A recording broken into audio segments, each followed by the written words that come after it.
A nossa leitura bíblica se encontra em três textos. O primeiro deles é Lucas 23, 28, e os dois outros no livro do Apocalipse. Peço-lhes que se coloquem em pé, por favor, e abram a sua Bíblia primeiro no Evangelho de Lucas, no capítulo 23, versículo 28.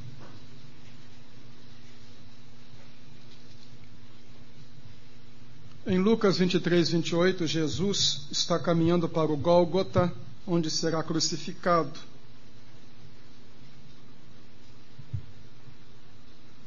Entendemos o versículo 28 se começamos com o 27. Seguiam grande multidão de povo e de mulheres, as quais o pranteavam e lamentavam. Jesus, porém, voltando-se para elas, disse: Filhas de Jerusalém, não choreis por mim, chorai antes por vós mesmas e por vossos filhos. Não choreis por mim. O segundo texto está no livro do Apocalipse, o último livro da Bíblia, no capítulo 5, de 1 a 6.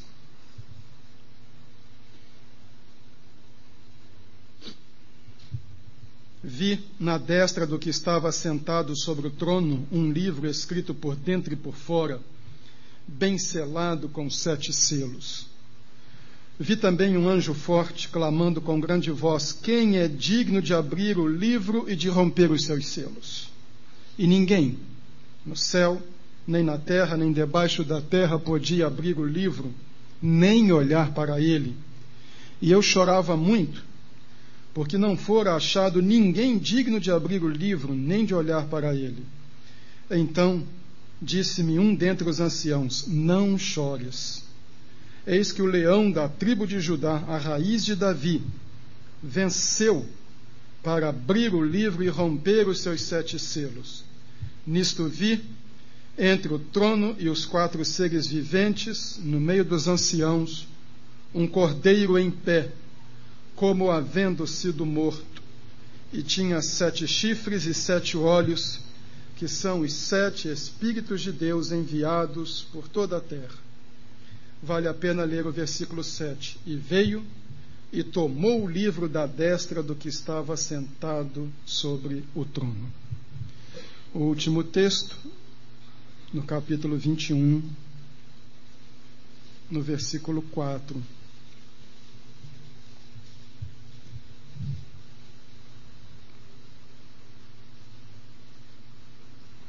Ele enxugará de seus olhos toda lágrima, e não haverá mais morte, nem haverá mais pranto, nem lamento, nem dor, porque já as primeiras coisas são passadas.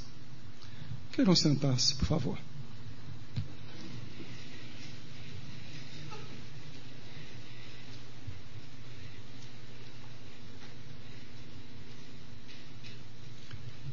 Uma definição correta, exata de lágrima: gota de líquido salgado secretado por 2 glândulas situadas sob as pálpebras, acima dos globos oculares, a qual umedece a conjuntiva. Essa é a definição de lágrima. Seca, embora correta. Mas por trás de lágrimas, pode ser que alguém aqui já tenha chorado, por trás das lágrimas, mais do que definição, dor. Choramos de dor, choramos de medo, choramos de raiva. Às vezes, contraditoriamente, choramos de alegria, choramos de tanto rir. Por trás da lágrima, uma enorme gama de emoções. Choramos ao nascer, força-nos a chorar com a palmada. Quando morremos, os outros choram. A Bíblia fala de Jorão. Ele era tão ruim, que quando morreu, o povo não chorou. Mas Jorão é uma exceção. Eu me lembro, na minha adolescência no Rio, que havia um bandido. O Rio naquele tempo era... o banditismo não fora transformado numa instituição. Haviam líderes eventuais. Então havia um bandido chamado Robel. Ele aterrorizava aquela região de Deodoro, Bento Ribeiro, Marechal Hermes. E um dia mataram o Robel. E ficou uma foto no Jornal do Brasil do Robel com o corpo estendido na Avenida Brasil. Nem o pai nem a mãe apareceram. Nem um parente, ninguém para chorar. Mas do lado dele, inconsolável, estava o seu cão chorando. O sujeito era imprestável, mas tinha um cachorro que chorou por ele. Então choramos quando nascemos e quando nos vamos, a não ser que nenhum cachorro tenhamos, alguém vai chorar por nós.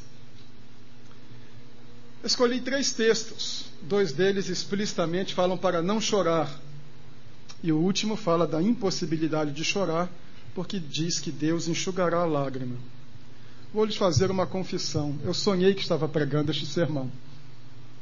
Sonhei com o primeiro texto, sonhei com o segundo, anotei, depois não apareceu mais nada, e voltei e sonhei com o terceiro. Não estou brincando, estou falando sério. Então, se não gostarem, reclamem ou com Deus ou com Freud. Mas as ideias me vieram. Não chores.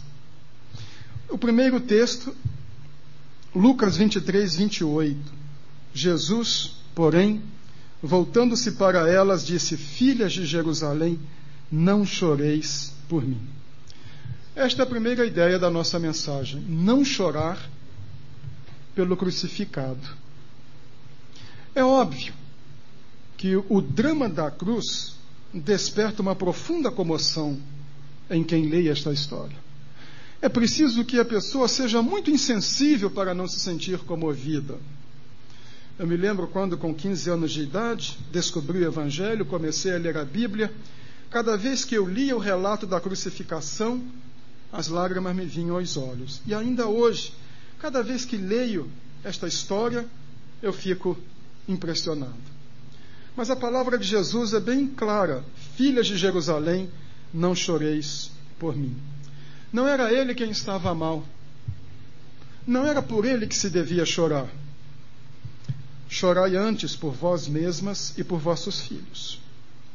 Mas por que é que Jesus está recusando esta manifestação de simpatia e de solidariedade que as mulheres, que via de regra são mais sensíveis, vinham chorando atrás do seu cortejo em direção à cruz? Ora, precisamos considerar que o que está acontecendo não é um acidente. A cruz não foi um acidente. Não foi o momento em que Deus perdeu o controle da ação. Não foi também um golpe político, em que um espertalhão vivendo há 2000 anos tentou aplicar um golpe. Depois de pregar 3 anos, ele achou que já tinha conseguido uma multidão, tentou dar um golpe, sublevar as massas, né? Jogando-as contra o Império Romano e se proclamando rei. Não, pelo contrário. O que sucede agora é algo que está descrito nas Escrituras. De uma forma fantástica, o Salmo 22, que foi escrito exatamente 1010 anos antes de Jesus, narra a crucificação. Com expressões tão detalhadas: rasgaram as minhas mãos e os meus pés, que era impossível compreender aquilo quando foi escrito, porque a crucificação era desconhecida pelos judeus, foi inventada pelos cartagineses e os romanos a copiaram. 1010 anos antes, no entanto, de Jesus, a sua crucificação é descrita no Salmo 22. O que está acontecendo aqui é algo que devia se cumprir. Então diz ele: não chorem, isso devia acontecer. Não é um fatalismo, não é uma resignação. Era algo que ele conscientemente procurava. No Evangelho de Lucas, no capítulo 12, no versículo 50, ele olha antecipadamente para o seu futuro. E lemos isto, palavras dele: há um batismo em que hei de ser batizado, que é a cruz. E como me angustio até que venha a se cumprir. Em outras palavras, eu estou esperando que isto venha. Não foi algo do qual ele fugiu. Ele mesmo disse a Pedro: Pedro, guarda a espada. Se eu quisesse me livrar disto, eu oraria. Eu pediria ao Pai e ele mandaria uma legião de anjos, mas devem se cumprir as Escrituras. Então não devemos chorar pelo plano de Deus. Não devemos chorar por aquilo que Deus idealizou, Deus o Pai, e que Deus o Filho assumiu e resolveu carregar. Deus sabe o que faz, Jesus sabia o que fez. Alguns anos depois, o autor de Hebreus, ao comentar a crucificação, idealiza o diálogo entre o Pai e o Filho na eternidade, em que o Filho diz: agrada-me fazer a tua vontade, aqui estou eu. No rolo do livro está escrito a meu respeito. A crucificação é o propósito do Pai, é o desejo do Filho, e todo o processo é conduzido pelo Espírito Santo. Não choreis por mim, chorai antes por vós mesmas e por vossos filhos. Que grossura! Não. Não chorem por mim que eu estou bem, chorem por vocês, vocês é que estão mal. Eu sei o que faço, eu sei cada passo que dou, eu sei o que vai me acontecer, eu sei como vou superar isto. Chorem por vocês que vão ficar. Chorem por vocês que sem mim estão perdidos, é o que ele está dizendo. Chorem pelas consequências que virão sobre vocês, sobre toda a nação, por aquilo que estão fazendo comigo. Acompanhe-me, por favor, ao Evangelho de Lucas, no capítulo 13, versículos 34 e 35. Lucas 13, 34, 35. Ele vê a cidade de Jerusalém e chora. É ele quem chora agora. Jerusalém, Jerusalém, que matas os profetas e apedrejas os que a ti são enviados. Quantas vezes eu quis ajuntar os teus filhos, como a galinha ajunta sua ninhada debaixo das asas, tu não quiseste. Eis aí, abandonada vos é a vossa casa, e eu vos digo que não me vereis, até que venha o tempo em que digais: bendito aquele que vem em nome do Senhor. Vocês estão me rejeitando. Chorem por vocês. O coitado não é o Cristo, o coitado é quem rejeita Cristo. O coitado não é o crucificado. Coitadinho de Jesus. Às vezes até nós evangélicos temos esta imagem. Eu me lembro de um adesivo horroroso que vi num carro. Dê uma chance a Jesus. Coitadinho. Ali está o pobrezinho do Jesus. Tadinho, dê uma chancezinha a ele. Ele não é um coitado. Ele dá uma chance a você. Se bem que chance é francesismo. Ele lhe dá uma oportunidade. É ele quem lhe dá uma oportunidade de experimentar a salvação, a vida eterna e o perdão dos pecados. Ainda no Evangelho de Lucas, no capítulo 19, agora de 41 a 44. Cometi um equívoco ao dizer que ele chorou naquele texto. É neste texto que ele chora sobre Jerusalém. Então, Lucas 19, 41 a 44. Aqui sim é que ele chora. E quando chegou perto e viu a cidade, chorou sobre ela, dizendo: ah, se tu conhecesses, ao menos neste dia, o que te poderia trazer a paz. Mas agora isso está encoberto aos teus olhos, porque dias virão sobre ti, em que os teus inimigos te cercarão de trincheiras, e te sitiarão, e te apertarão de todos os lados, e te derribarão a ti e aos teus filhos que dentro de ti estiverem, e não deixarão em ti pedra sobre pedra, porque não conheceste o tempo da tua visitação. 36 anos depois de ele ter chorado sobre a cidade e proferido estas palavras, diz o historiador Flávio Joséfo, o marechal romano Tito cercou a cidade. O sítio da cidade durou 2 meses. E por fim a cidade se rendeu. Tito tinha voltado para Roma. E seu filho entrou na cidade. E o ódio dos romanos contra Jerusalém, contra os judeus, era tão grande que depois de terem incendiado e arremessado com tudo contra a cidade, onde achassem 2 colunas de pedra, eles chutavam, sem conhecer o que Jesus dissera, para que não ficasse pedra sobre pedra. Não choreis por mim, chorem por vocês mesmos, é o que ele diz. A nossa visão, por vezes, é uma visão romântica. Olhamos para um crucifixo, olhamos para uma cena, ouvimos um belo hino e nos condoemos de Jesus como se ele fosse um coitado. Mas o que ele diz é isso: não chorem por mim, chorem por vocês. Chorem por quem rejeita o Evangelho. Chorem por quem me rejeita. Que chore aquele que não aceita a mão que eu lhe estendo.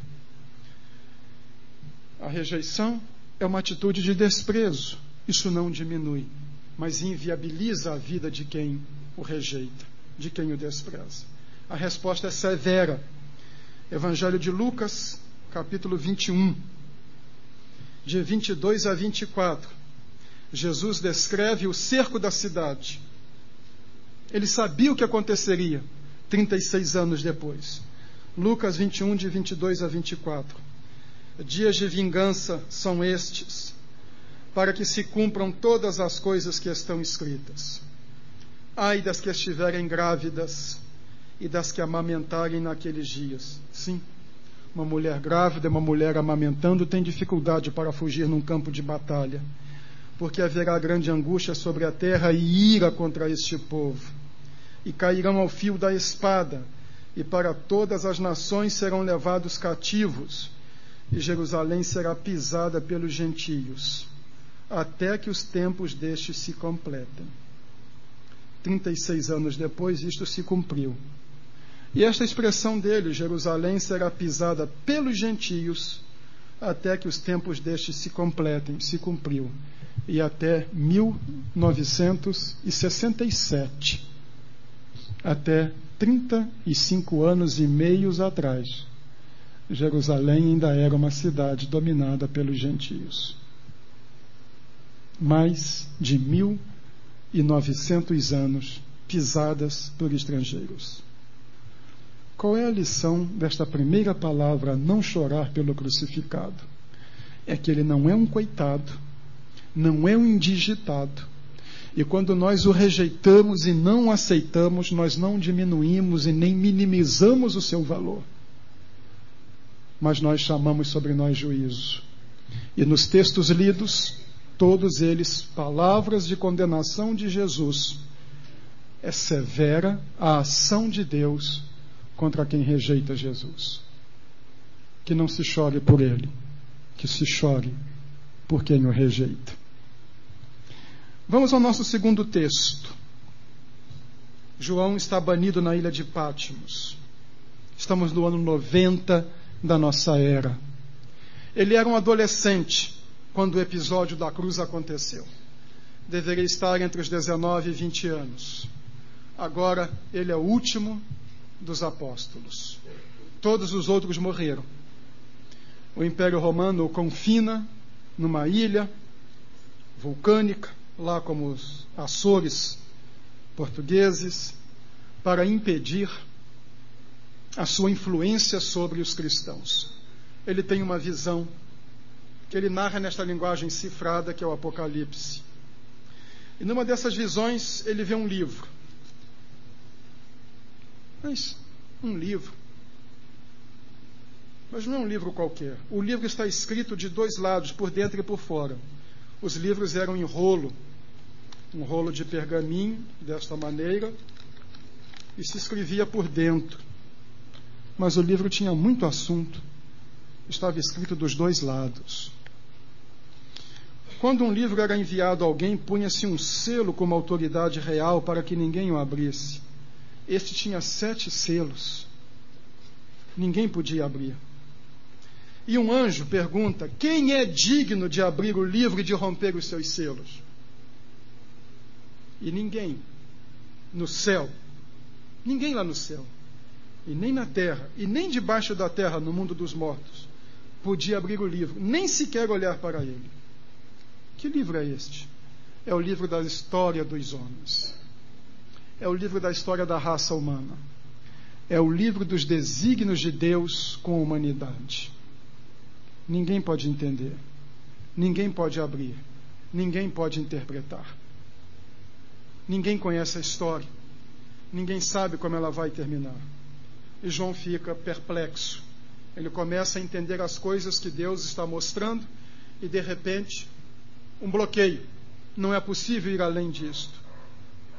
Então ele chora. E eu chorava muito, porque não fora achado ninguém digno de abrir o livro, nem de olhar para ele. Então um dos anciãos me disse: não chores, vai aparecer o leão da tribo de Judá. A tribo de Judá era a tribo mais numerosa, a tribo dos reis em Israel. Quando Israel se dividiu, o norte chamou-se Israel e o sul Judá. Jesus era do reino do sul, do reino de Judá. O estandarte da tribo de Judá era um leão, baseado numa palavra de Jacó, o pai do homem chamado Judá. No leito de morte, Jacó disse do seu filho: Judá é um leãozinho. E a tribo de Judá adotou um leão como seu estandarte. Jesus é chamado de o leão da tribo de Judá, porque na sequência, Jacó disse: o cetro nunca se arredará de Judá. Ou seja, Gênesis 49:10. Judá sempre vai produzir reis, até que venha o grande rei. Ele é o grande rei da tribo de Judá. Ele é o maior de todos os judeus. E ele vem. E aí diz o texto: nisto vi entre o trono e os 4 seres viventes, no meio dos anciãos. Quem ele vê? Não é um leão, um cordeiro. É Jesus Cristo. É o cordeiro que morre pelos nossos pecados, mas é o leão, porque é o grande rei de Judá. Ele foi morto. Ele tem 7 chifres, sinal, nesta visão, de todo o poder. Ele tem 7 olhos, sinal de onisciência, de toda a sabedoria. Ele é todo poderoso. Ele é onisciente. Ele é o que venceu a morte. O seu semblante não é o de um morto, de um coitadinho. Agora o cordeiro é um leão. Agora o cordeiro é o grande rei. Agora ele toma o livro. A história do mundo está nas suas mãos. Que beleza! É esta a mensagem do Evangelho. A vida não é sem sentido. A vida não é desconexa. A vida tem sentido, tem rumo. Ela caminha para onde deve ir. Permita-me contar esta história. Na primeira igreja batista de Manaus, uma jovem, daqui a pouco me vem o nome dela à mente, me procurou num culto e me disse: me disseram que o senhor é professor de filosofia. Eu disse: sou. O senhor conhece o pensamento marxista? Eu disse: sim, conheço. O senhor poderia conversar comigo uma meia hora sobre o assunto? Eu disse: posso. E a meia hora durou mais de 2 horas. E esta moça depois se decidiu no culto. Mais tarde, com o andamento, tornou-se inclusive professora da classe dos novos. Ela era professora de história na Universidade do Amazonas. E ela era marxista. E no dia da sua profissão de fé, ela disse assim: eu fui educada numa visão marxista da história. Eu interpretava a história por uma ótica marxista. Quando eu fui a Cuba e voltei, eu voltei arrasada na minha fé marxista, que tudo era mentira. Depois o comunismo acabou. E eu fiquei sem entender nada. Eu não conseguia entender a história. Eu não conseguia nem dar aula. Agora eu sou cristã. Eu conheço o Evangelho. Agora eu sei o que Deus fez na história. Eu sei como a história começa, como Deus vem conduzindo a história e onde ela vai terminar. Agora eu entendo a história, porque eu sei que a história está nas mãos de Deus. Esta é a mensagem do Evangelho. Jesus é o Senhor da história. A história não é uma sucessão de fatos sem acontecimentos. Todas estas coisas do Novo estão previstas no Antigo. Vejam só, 775 anos antes de Jesus nascer, o profeta Miqueias disse que ele nasceria em Belém, Belém da Judeia. Deve ter sido um custo na época que Miqueias disse isso, alguém achar Belém no mapa, porque quando Jesus nasceu, a cidade deveria ter 3.000 habitantes.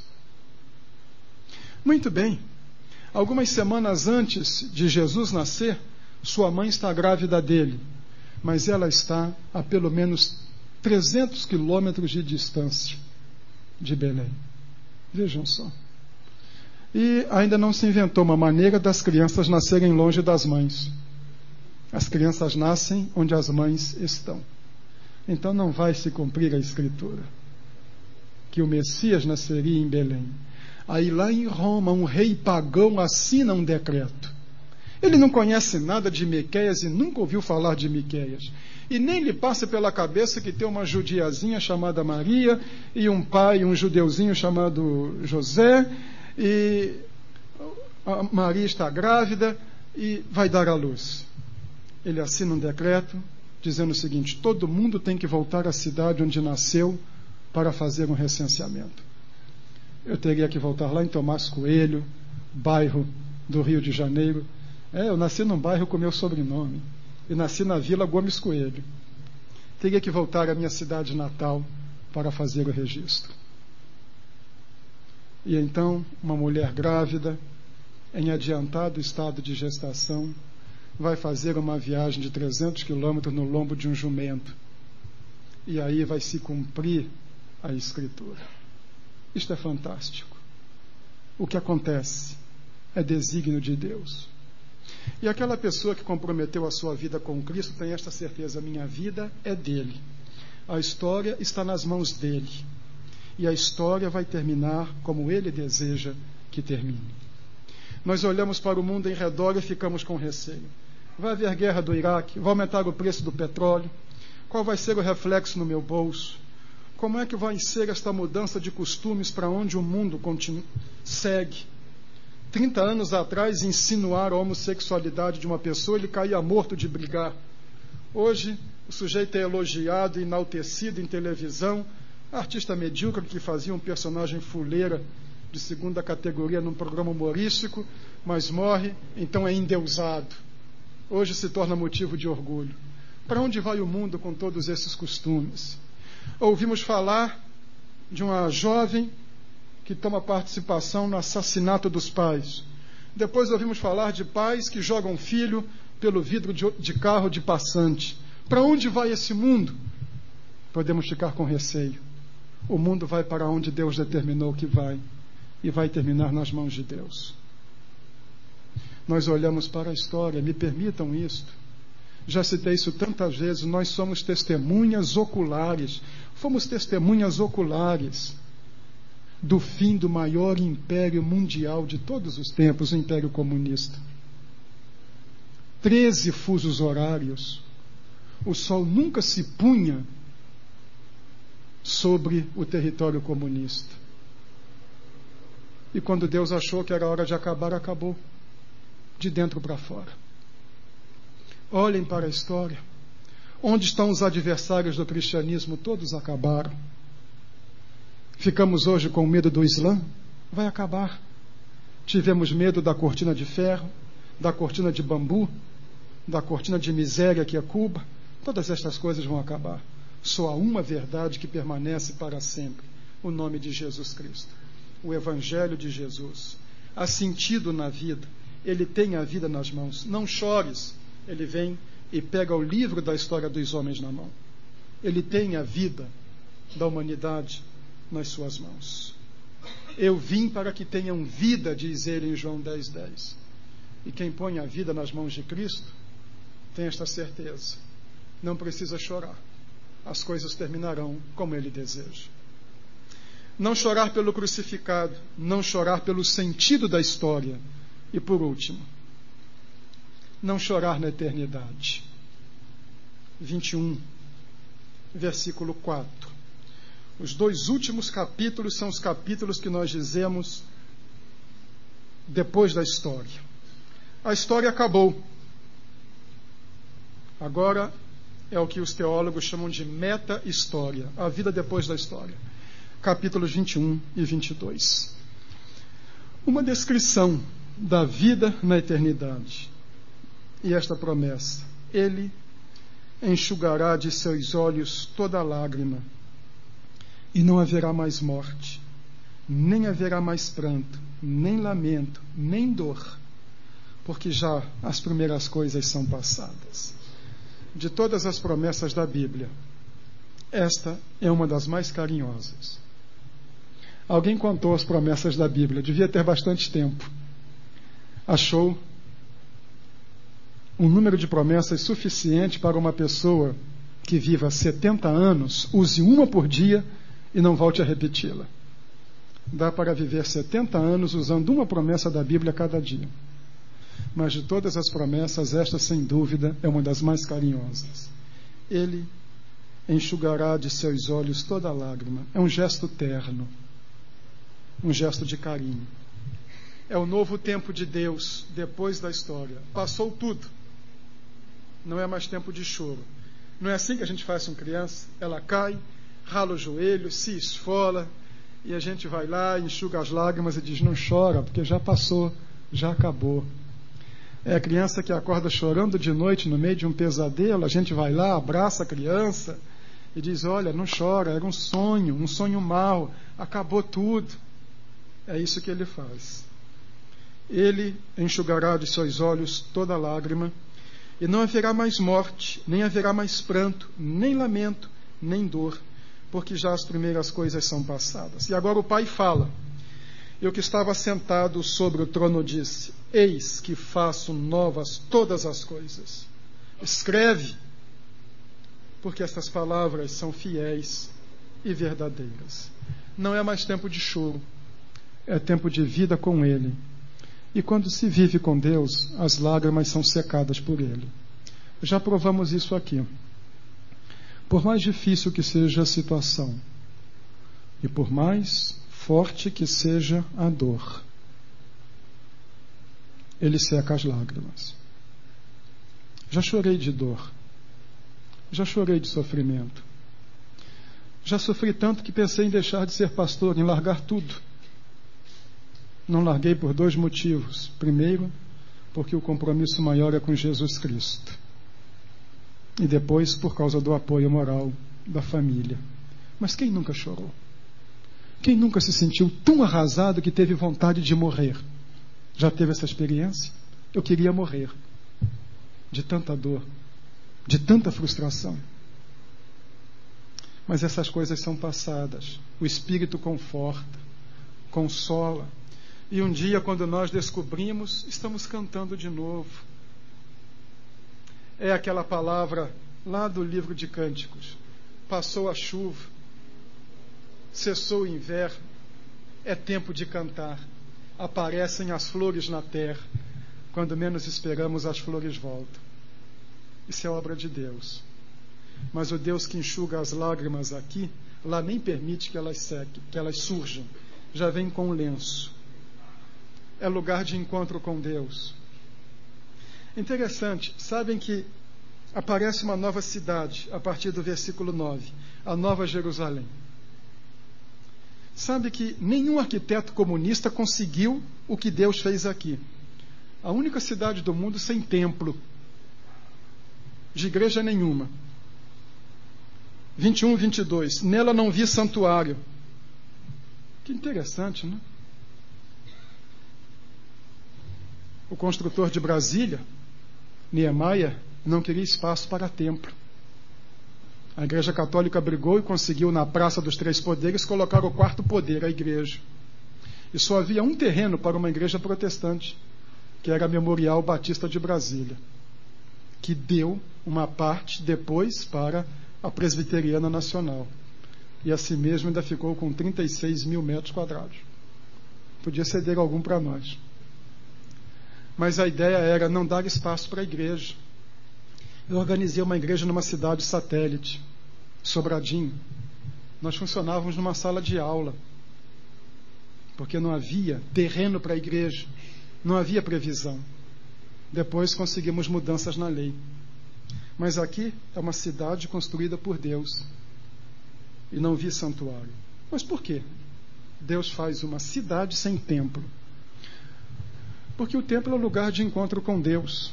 E lá não vai precisar ir ao templo para encontrar Deus, porque Ele vai estar em todo lugar. Por isso, Ainda se diz: nela não vi santuário, porque o seu santuário é o Senhor Deus Todo-Poderoso e o Cordeiro. Ninguém vai precisar dizer: conhece o Senhor, porque todos me conhecerão, diz Deus no Antigo Testamento. Comunhão perfeita com Deus. Como é que se vai chorar? Um salvo por Cristo nunca chorará na eternidade. Vai haver choro. Na eternidade vai haver choro. Sabia? Mas não no céu. Mateus 25:30. Mateus 25:30. Lançai o servo inútil nas trevas exteriores. Ali haverá choro e ranger de dentes. Choro e ranger de dentes. Os do lado de fora vão chorar. Os do lado de dentro vão comemorar. Não chore agora. Dê espaço na sua vida para a graça de Deus, o conforto de Deus. E se você tiver a certeza de que Cristo é o seu Salvador, suas lágrimas serão enxutas aqui, suas dores serão abreviadas, mas na eternidade você nunca chorará. Não chores, não chores, e Deus enxugará de seus olhos toda lágrima. Quando Jesus chega, as lágrimas cessam. Lembram de João 11, o capítulo da ressurreição de Lázaro? Marta e Maria estavam chorando. E Jesus chega e diz assim: teu irmão há de ressuscitar. Eu sei que ele vai ressuscitar na ressurreição do último dia. O clima emocional, elas estão chorando, os judeus estão chorando, e ele acaba chorando. Até ele chorou. Mas aí uma palavra dele acaba com a choradeira: Lázaro, vem para fora. E com esta palavra dele, Lázaro é restituído à vida. E onde havia lágrima, passa a haver sorriso. Quando Deus age, as lágrimas cessam. Está lá no Salmo 26. Quando o Senhor restaurou a nossa sorte, a nossa boca se encheu de riso. Quando Jesus Cristo chega, as lágrimas vão embora, a dor cessa. E depois, na eternidade, não haverá chorar. Quem crê nele não chorará na eternidade. Talvez você esteja chorando, sem lágrimas, sem a gota de líquido salgado, secretada por duas glândulas. Talvez esteja chorando no coração, chorando no íntimo. Sofrimento, passando por um momento difícil na vida, traição de um colega de trabalho, traição conjugal, uma enfermidade que se chegou na família. Essas situações que nos abatem, o Salvador chega e põe tudo em ordem. Ele seca as lágrimas do rosto e seca as lágrimas do coração. E aquele que confia nele no dia da eternidade nunca chorará. Nesta noite eu quero convidá-lo para entregar a sua vida a Cristo. E se você fizer isto, você terá muito mais motivos para rir do que para se entristecer. Sua vida será diferente. Você não será imune a sofrimento, mas você terá alguém que o consolará. E na eternidade, você terá um Pai que porá a mão em volta dos seus ombros e não permitirá que você chore. Não chore. Confie em Jesus Cristo. O hino que nós vamos cantar